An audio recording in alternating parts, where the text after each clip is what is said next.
Hello, welcome to part two. Before I go any further uh, and start structural functionalism, I should mention that the other theories that are that are definitely related, these part of conflict theory, but have different names. For instance, feminist theory. Some textbooks put it as like a fourth major group of theories. Most texts include it as part of conflict theory, because conflict theory does all conflict theories have in common is an emphasis, or at least a consideration of social inequality. So that certainly applies to most feminist theory. Uh, Additionally, there's some other things. There's something called critical theory. Uh, there's classical critical theory, which is something I focus on from time to time a lot. It's was a major focus in graduate school for me. By classical critical theory, I'm referring to the writings of a group of, for the most part, a group of German refugees who fled Germany right before the Second World War, when Hitler was taking power, because not only were they Marxists and therefore on Hitler's hit list as far too left-wing, they were Jewish and they could see what was happening there. So they left Germany and came to the United States and wrote a number of influential books in the United States. Some of these, this includes Max Horkheimer, Theodor Adorno, Herbert Marcuse. And there was a second generation of conflict theorists or critical theorists that trained under those folks, Jürgen Habermas, Axel Honneth, several others. And then there's even a third generation. My graduate advisor was considered part of that. I won't name any names of the third generation because I don't know all that many, to tell you the truth.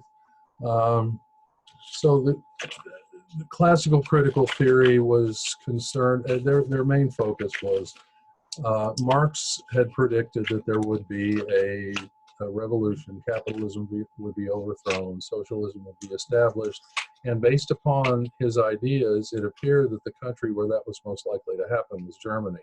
They were the most developed industrially. Marx believed you had to have a certain amount of capacity to produce things before you could have a viable socialist state. Otherwise, you might just be socializing collective poverty. So it was believed by many in Europe, many European Marxists, that when the revolution came, it would happen in Germany. Well, it did not. They did participate in a few small revolutionary acts in Germany after the end of the First World War. There was a People's Republic of Bavaria for a short time, which I believe Herbert Marcuse had a position in.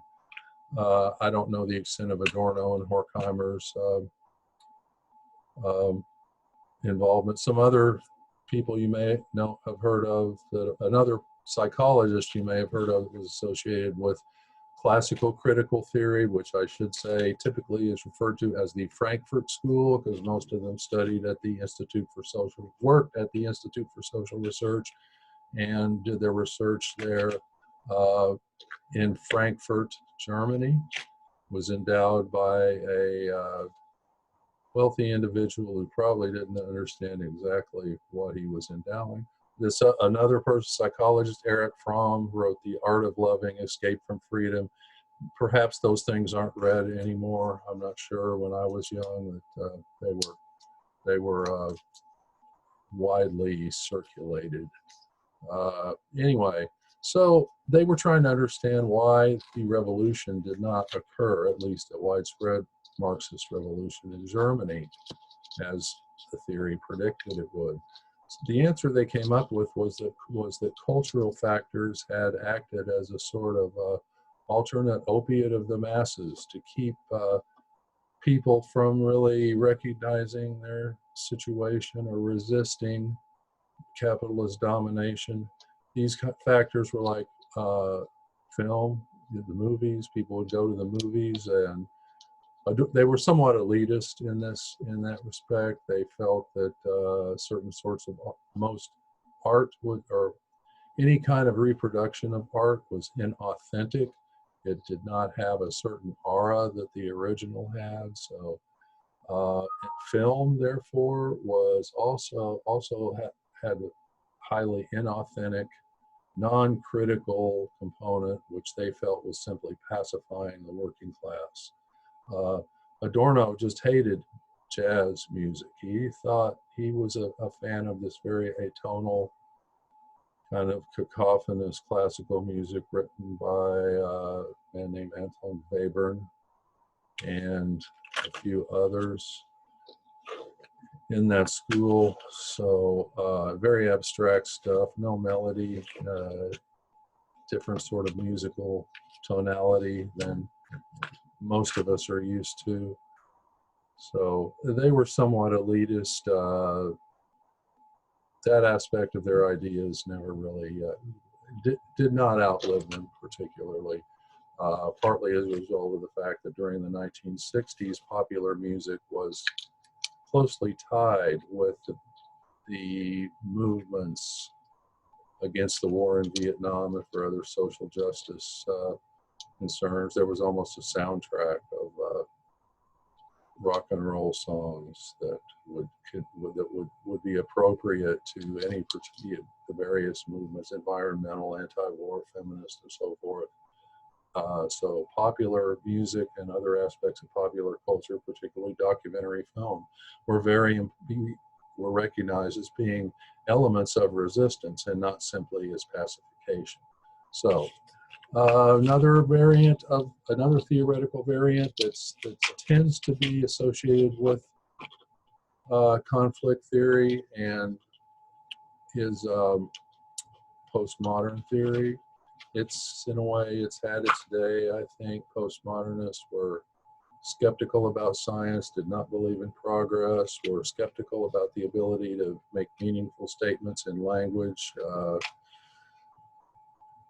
Nevertheless, they felt that language structured our social reality. So we didn't really have a grasp of it, control of it. It was always the meanings were always escaping us. Meanings were defined in terms of other meanings. You could never find an ultimate meaning.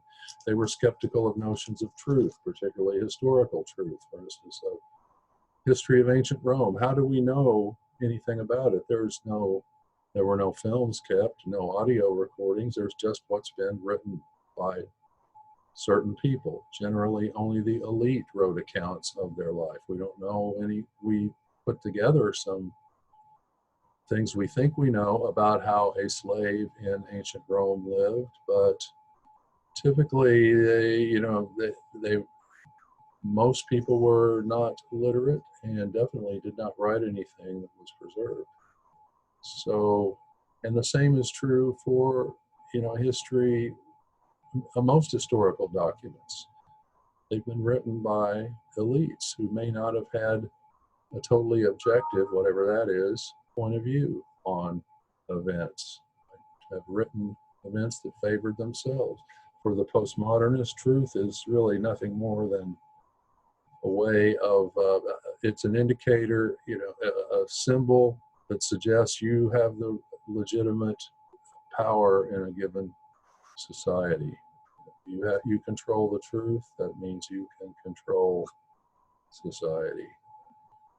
Read 1984 by George Orwell for a non-postmodernist take on that. Additionally, there are other sorts of critical theories, often called critical conflict theories. There's critical race theory, queer theory. Many types of feminist theory are closely related to the classical critical theory that I just mentioned.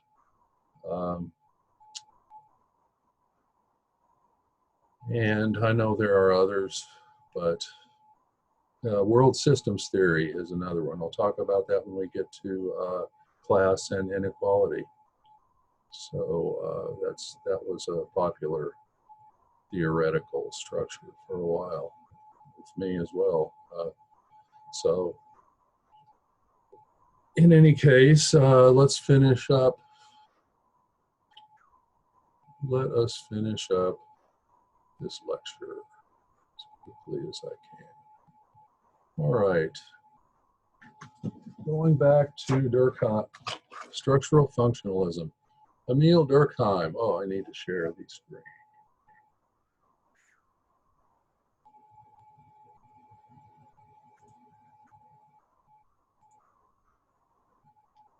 He's the first theorist we've talked about that considered himself a sociologist. He was another person who studied the big picture, social change, what held society together. He was someone who felt society and social processes, social structures could be considered things, something concrete that could be studied scientifically.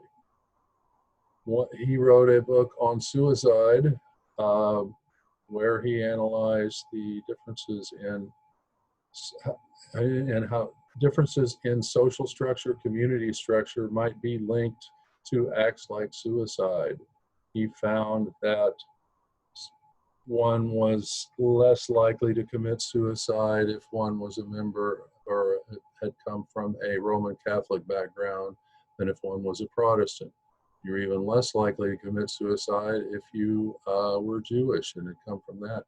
And he explained that on the basis of the strength of community ties, community solidarity. Protestants tended to have struck out on their own at some point. It was a very individualistic variant of Christianity.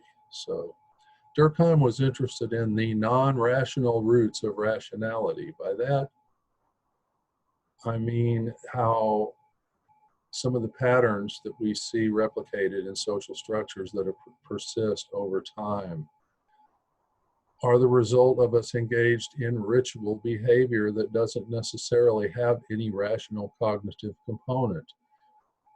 A group of people get together, their attention is focused on one thing, and that creates a sense of solidarity, what he called a collective conscience among the group.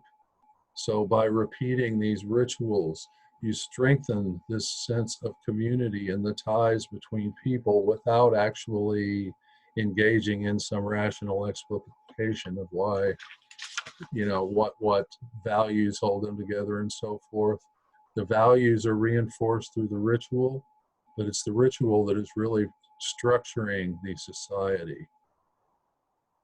He believed that these rituals, they are also strengthening certain values that people share, moral feelings that are created and sustained through these ritualistic practices, and they can change with changing social structures.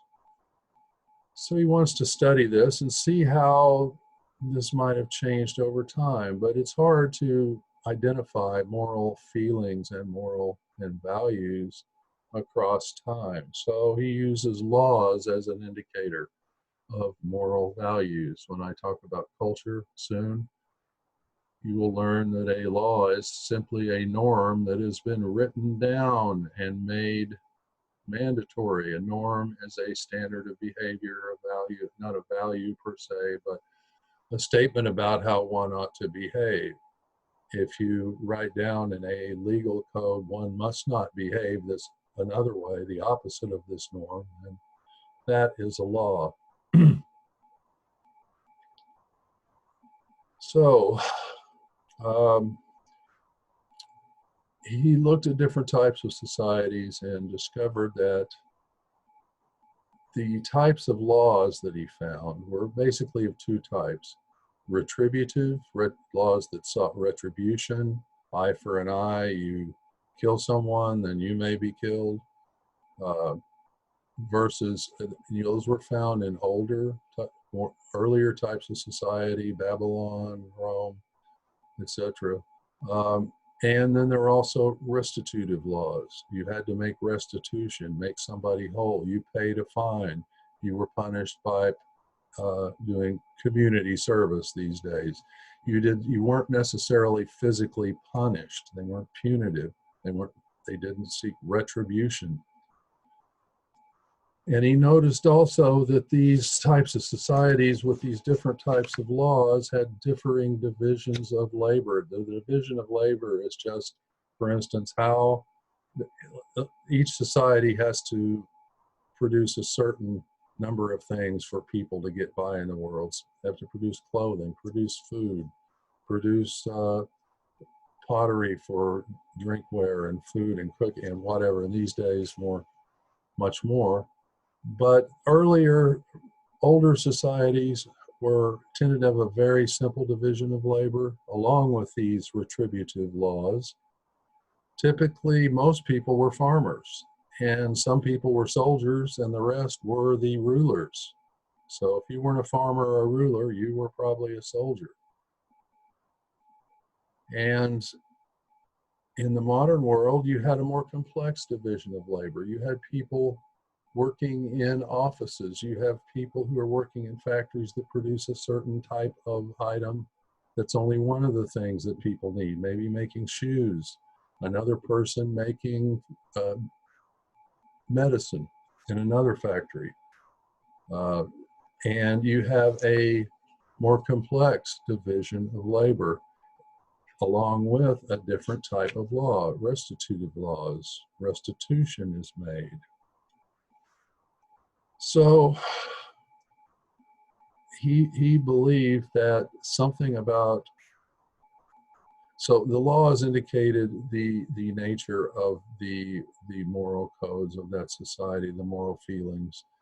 The rituals that held people together in the ancient world were somewhat replaced by the division of labor in modern society. We all became dependent on one another for strictly material reasons, but we still engage in rituals that create a sense of solidarity. So for instance, if you go to a baseball game, you're an Astros fan, you go to Minute Maid Stadium and you're sitting with all the other Astros fans, and there are fans of the other team somewhere else.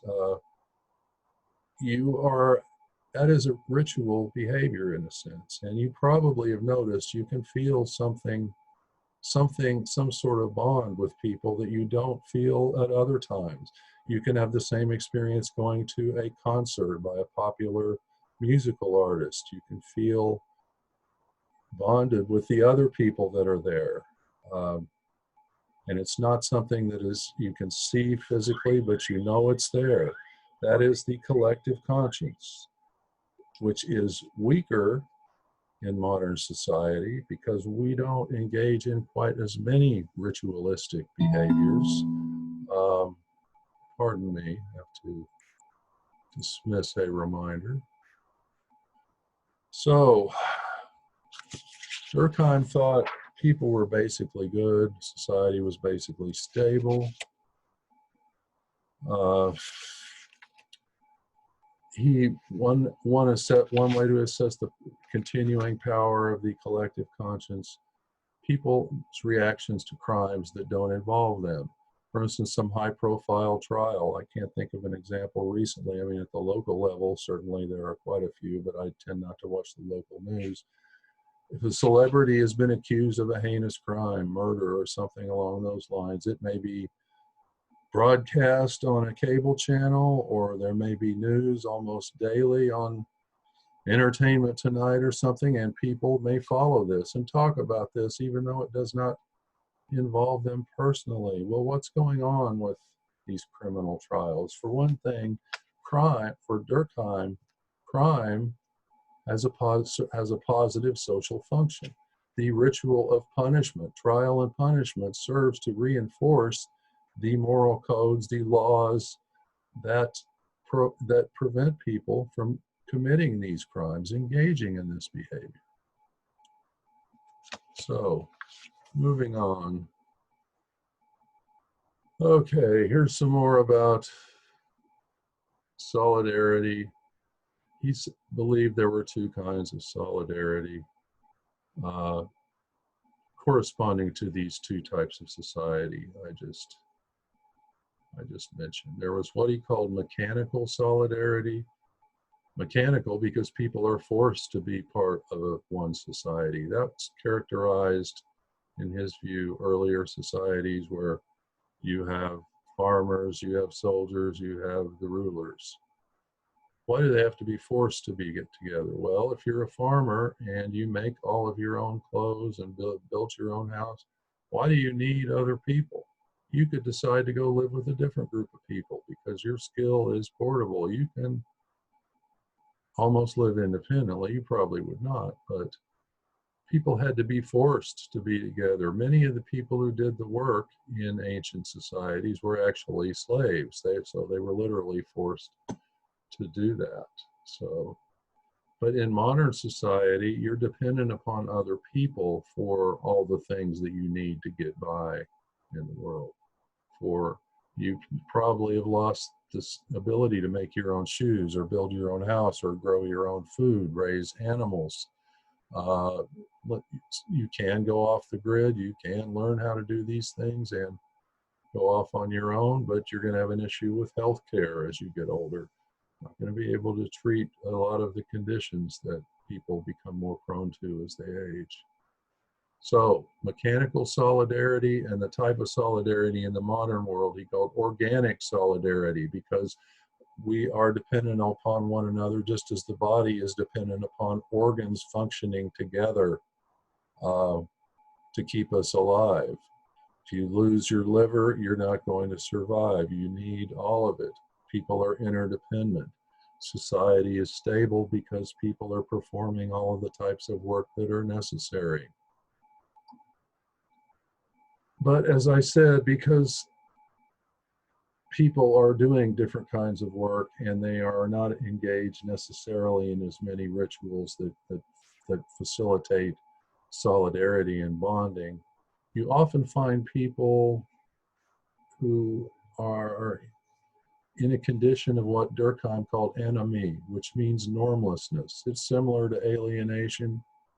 It's somewhat related to Weber's disenchantment rationalization and vert equals the iron cage phenomenon. But it's really just a sense that you aren't sure what's right, what's wrong, what you should be doing, what's your relationship to others. You feel unrelated to the rest of society. Okay, I mentioned I already went through this discussion of suicide, so I'm going to move on. Structural functional, Durkheim is not really he's more than a structural functionalist, but you can trace structural functionalism as an idea to Durkheim because one of their key, shared assumptions is societies are like organic systems composed of connected parts. And the natural state is equilibrium, no change. For instance, our natural state, for the most part, we're healthy. We're not sick, right? All our organs are working together properly. There's any bacterial or viral invaders have been dealt with. Or in the case, say we do get a virus, our temperature may go up. We produce different T cells. The immune system produces killer T cells that go after the virus and inactivate it ideally. So our body moves to a different condition where we're sick. Our body is engaged in fighting the virus and we don't feel like doing the usual things we do with our body. And after the illness, the virus has been deactivated or whatever you want to call it, we return to a state of health, of equilibrium. So for the structural functionalist society is the same way. If one social system, which Talcott Parsons defined in minute, ridiculously complex detail, one social system is not doing its job. For instance, the educational system is not doing a good job of producing the people with the skills that are required by the economy at the time. Some other system will come into play, will swing into action, and will restore the balance of things by changing the educational system.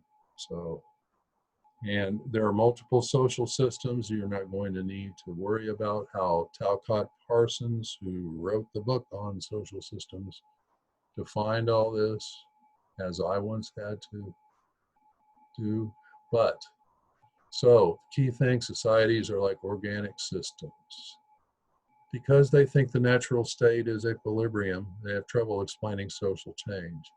But social structures for them, a lot of what they do, they're identifying the functions of different structures. The famous paper, Davis and Moore, claimed that inequality, economic inequality, was functional, that it was necessary that a doctor, a surgeon make a lot more money than a plumber. Why? Well, if a surgeon and a plumber were paid the same salary, who would spend all that time in medical school and a residency studying organic chemistry, anatomy, and beyond, if they could just spend a year as an apprentice plumber and make the same money? Why would you do that? So they said you had to put unequal rewards out there as incentives to get people to do more difficult jobs.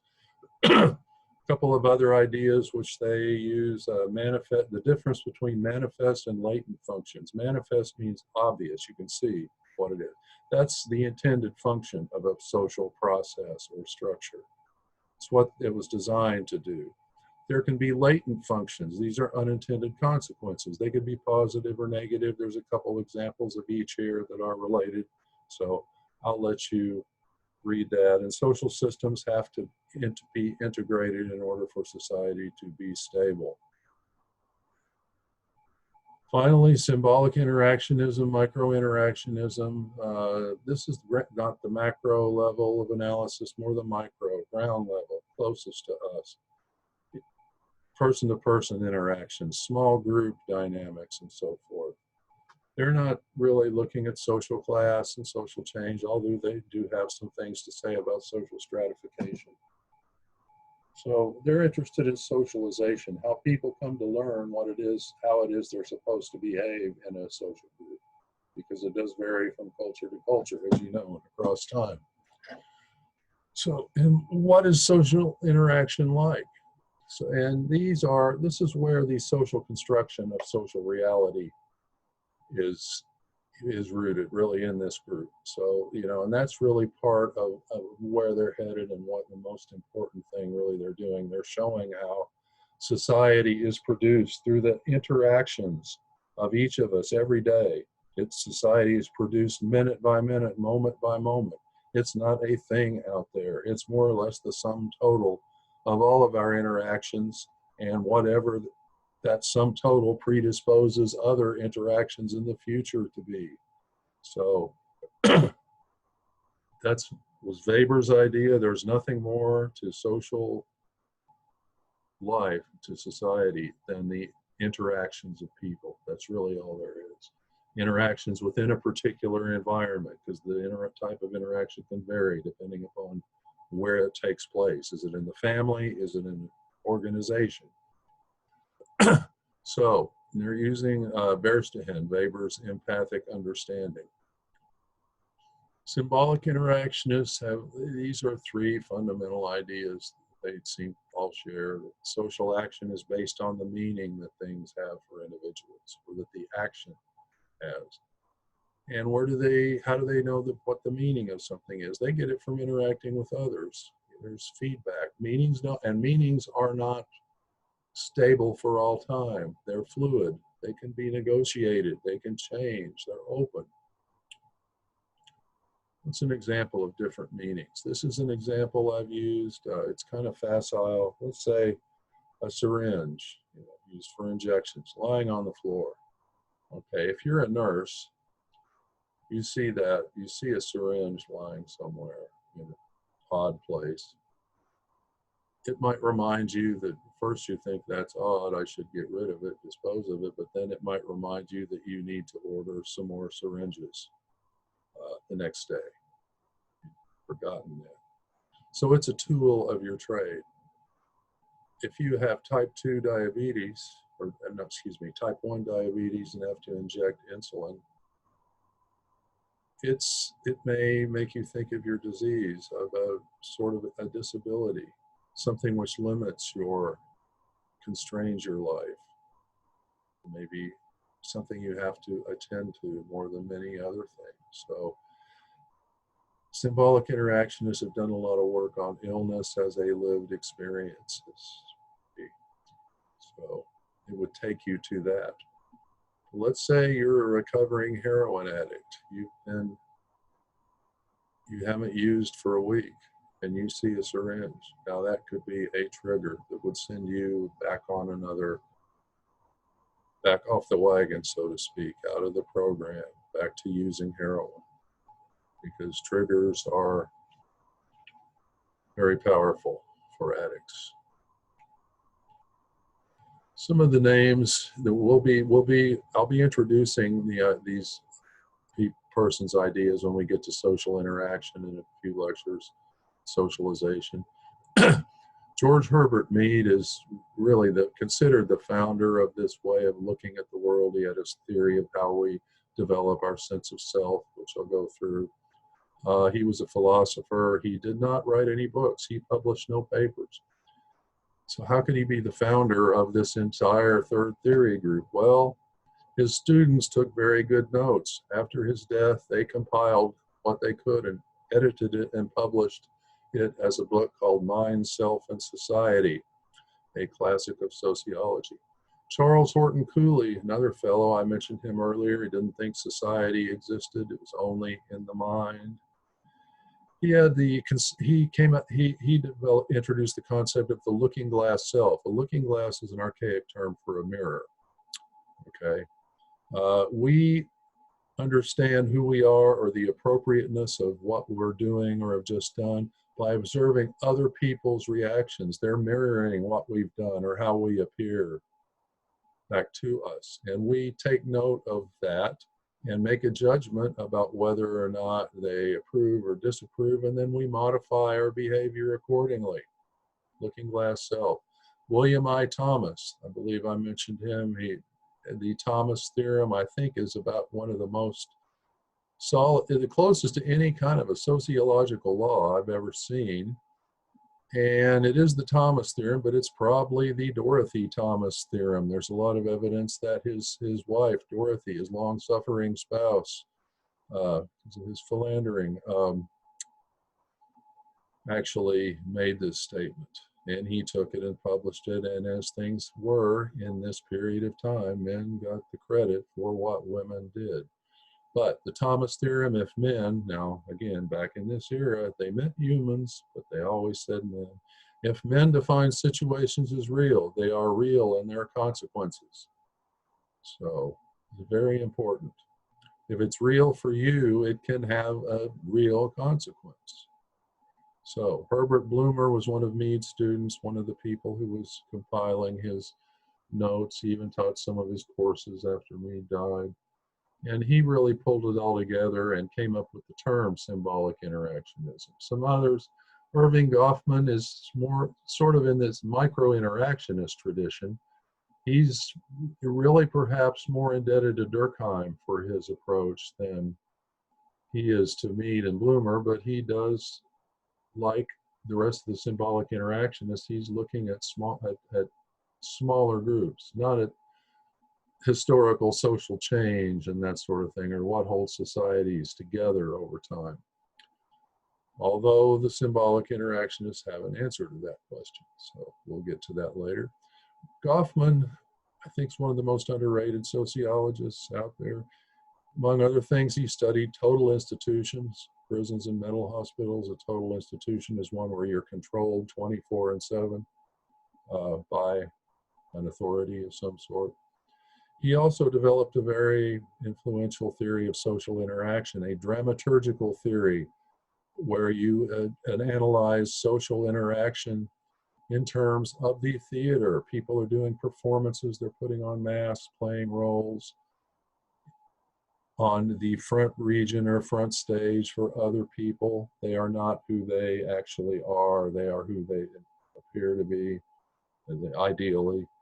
If they mess up their lines and it's clear they're not who they appear to be, they suffer what we call embarrassment, which is what Goffman called it. He believed that is really the root of all cases of embarrassment. We have not played our role appropriately, and we believe others can see that. So there's the front region. There's also the back region where people are authentic. They relax. They are the person they are in the back region when they're not engaged in that performance. Of course, they could have a different level of performance going on in the back region. You don't have to be authentic there either. Harold Garfinkel he was almost exiled from sociology once he started working whole hog on ethnomethodology, he called it. He was trying to understand what people do instead of what they think and what people understand they're doing when they're doing it. What is it they are? How is it they understand it? And he used a number of odd techniques to get to that, including breaching experiments, which it seems students enjoy doing these experiments. Basically, you do something totally off the wall, for instance. You might go to the student registrar's office or the office and ask and order a pizza. Or you might go to Starbucks dressed in a rabbit suit and ask for directions to the looking glass, something like that, that interrupts the normal flow of social life in a way people don't expect. More mundane examples. When someone says, hello, how are you? You might say, well, what do you mean by that? That's not the expected response. If you do that, you're going to see them shift gears rapidly. So, breaching experiments.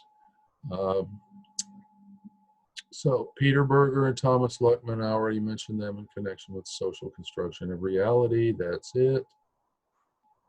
Next up is research methods.